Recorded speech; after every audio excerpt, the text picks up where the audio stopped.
Episode की start में हमें पास्ट के कुछ सीन दिखाए जाते हैं। सुजू बहुत छोटा था और वो अपनी मोम के साथ ही खाना खाया करता था। उसकी मोम इसका काफी ख्याल रखती थी, जिस वजह से सुजू को अपनी मोम के साथ बहुत लगाव था। लेकिन कुछ टाइम के बाद सुजू की मोम बहुत बीमार हो गई और उनकी डेथ हो जाती है। इसके कुछ साल के बाद डैड सुजू को कंपनी में एंटर होने का कहते हैं। उस वक्त डैड कॉलेज में आकर बात करके चले गए थे। फिर सुजू को वहीं एक अंकल मिलते हैं। एक्चुअली वो मिसा के डैड थे। ये उनसे पूछता है कि क्या आपको मेरी हेल्प चाहिए, तो वो बताते हैं कि मैं यहाँ मेरी बेटी से मिलने आया हूँ, लेकिन समझ नहीं आ रहा कि मुझे कहाँ जाना है। इस पर सुजू उनसे सारा सामान खुद पकड़ता है और उनकी हेल्प करता है। ये सारा कॉलेज विजिट करते हैं, क्लास, लाइब्रेरी, हॉल वगैरह सब देखते हैं। डैड खुश थे कि उनकी बेटी इतने अच्छे कॉलेज में पढ़ती है। सुजू को उन्हें देखकर मोम की याद आती है। फिर डैड कहते हैं कि बच्चों को कभी भी पेरेंट्स की खुशी के बारे में फिक्र नहीं करनी चाहिए, क्योंकि बच्चों की खुशी में ही पेरेंट्स खुश होते हैं। सुजू इनकी बातों से बहुत इम्प्रेस होता है कि जब डैड वापस जाने लगते हैं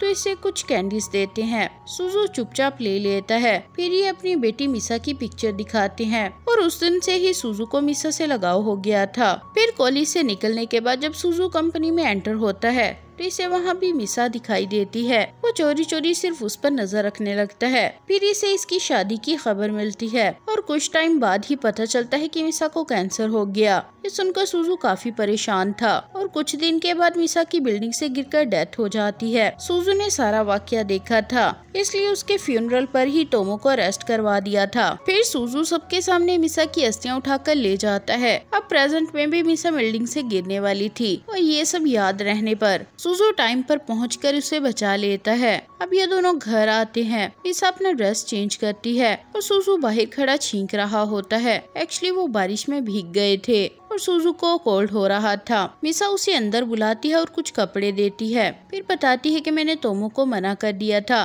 कि मैं तुमसे शादी नहीं कर सकती, लेकिन लगता है वो ऐसा नहीं चाहता था। लेकिन आपने मेरी हेल्प क्यों की? सुजू उसे जवाब नहीं देता और उसे एक सीन याद आता है कि ब्रिज से एक गाड़ी नीचे गिरी थी। वो कपड़े चेंज करके आता है तो मिसा उसे देखकर हंसने लग जाती है, क्योंकि वह काफी क्यूट लग रहा था। यहाँ रीना अपना मसाज कर रही होती है और कॉल पर टोमो उससे बात कर रहा होता है और रो रो कर बताता है कि सब कुछ बिगड़ गया, मिसा ने मुझसे ब्रेकअप कर लिया। रीना सुनते ही खुश हो जाती है और टोमो को कंसोल करने लगती है। नेक्स्ट डे कान और मिसा इकट्ठे ऑफिस जा रहे थे कि टोमो इसे रोक लेता है। मिसा कान को जाने का कहती है और टोमो की बात सुनने लग जाती है। चलते चलते ये सोचती है कि अगर मैंने इसे अभी डंप किया तो रीना भी इसे डंप करेगी, इसलिए ऑफिस आकर रीना से बात करने की एक्टिंग करती है और बातों बातों में इसे शो करवाती है कि मैं टोमो को माफ कर दूंगी और हम शादी जरूर करेंगे। ये सुनते ही रीना को गुस्सा आता है। कुछ दिनों के बाद सुजू की कंपनी एक इवेंट रखती है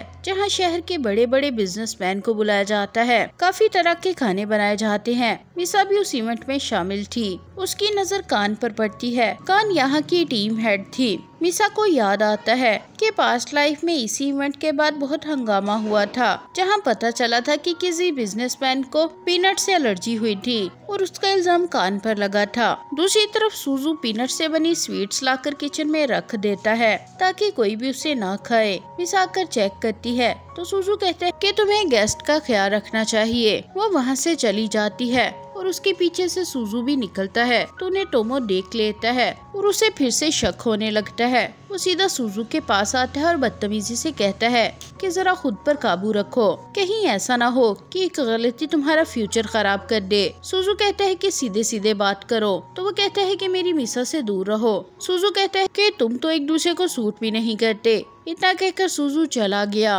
और टोमो को उस पर काफी गुस्सा आ रहा था। यहाँ सुपरवाइजर थोड़ी रेस्ट के लिए साइड पर आता है तो उसकी नजर उसी पीनट स्वीट्स पर पड़ती है। वो सोचता है कि यहाँ क्या कर रही हैं। फौरन डब्बा उठाई इवेंट में ले जाने लगता है तो उसे बड़ी कंपनी के डायरेक्टर मिलते हैं और वो उन्हें उसी में से स्वीट्स निकाल कर दे देता है। वो इससे इसके इंग्रेडिएंट्स की लिस्ट मांगते हैं तो वहाँ से गुजरते हुए रीना को बोल देता है। रीना जल्दी से एक लिस्ट लाकर देती है और वो लोग चले जाते हैं। अब अब इवेंट खत्म होने के बाद रात में रीना मिसा के पास आती है और उसे बातें करने लगती है। वो इसे कहती है कि क्या हम शॉपिंग करने चलें? मिसा इसे देखने लग जाती है। फिर रीना कहती है कि तुम करना क्या चाहती हो? तुम्हारा बिहेवियर इतना स्ट्रेंज क्यों हो रहा है? तुम मुझसे इतना नाराज क्यों हो? मिसा कहती है कि मैं बस इस फ्रेंडशिप से थक गई हूँ, लेकिन अब तोमो मेरे साथ है, आज रात मैं उसी के साथ रहूंगी। इतना कहकर मिसा वहाँ से चली जाती है। लेकिन रीना को काफी गुस्सा आ रहा था। तभी इसकी नजर मिसा के बैग पर पड़ती है। अब ये बाहर आती है तो इसे तोमो मिलता है। ये फौरन उसे हक कर लेती है और सिंपैथी लेने की कोशिश करने लगती है। तोमो भी इसे कंसोल कर रहा था तो ये उसे सीड्यूस करने लग जाती है और नाइट साथ में स्पेंड करने का कहती है। तोमो पहले तो सोचता है, फिर फौरन टैक्सी बुलाता है। दोनों जल्दी से टैक्सी में बैठते हैं और रीना तोमो को किस करने लग जाती है और ये सब वहीं खड़ी मिसा देख लेती है। उसे बहुत सैड फील होता है।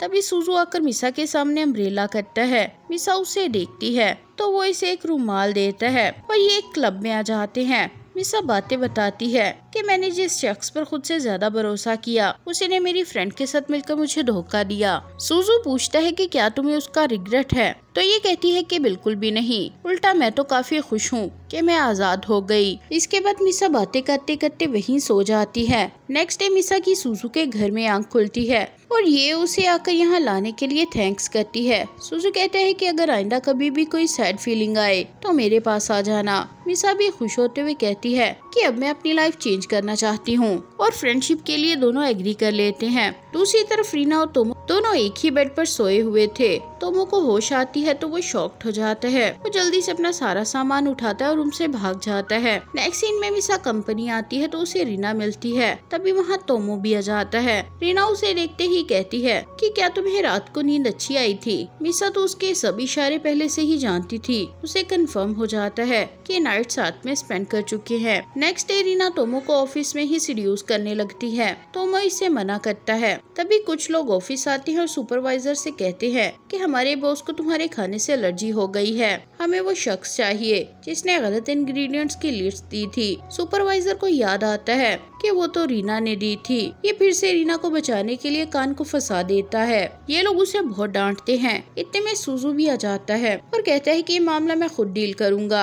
जब तक इन्वेस्टिगेशन पूरी नहीं होती कान को सस्पेंड रखा जाएगा। रात में रीना ने फिर से तोमो के साथ नाइट स्पेंड कर ली थी। ये उससे पूछती है कि क्या मिसा तुम्हारे पेरेंट्स से मिलने आ रही है? तो तोमो इसे कहता है कि अगर मेरी शादी हो जाती है तो तुम तब भी मुझे ऐसे ही मिलती रहना। अब ये घर के लिए निकलता है तो मिसा इसे कॉल करके बताती है कि जिस क्रिप्टो कॉइन में तुमने सब इन्वेस्ट किया था वो क्रैश कर गया है। ये फौरन चेक करता है तो वाकई सब खत्म हो चुका था।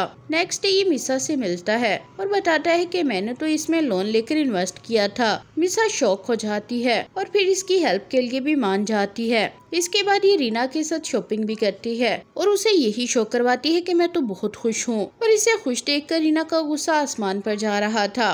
और फिर इसी के साथ इस पार्ट का भी एंड हो जाता है।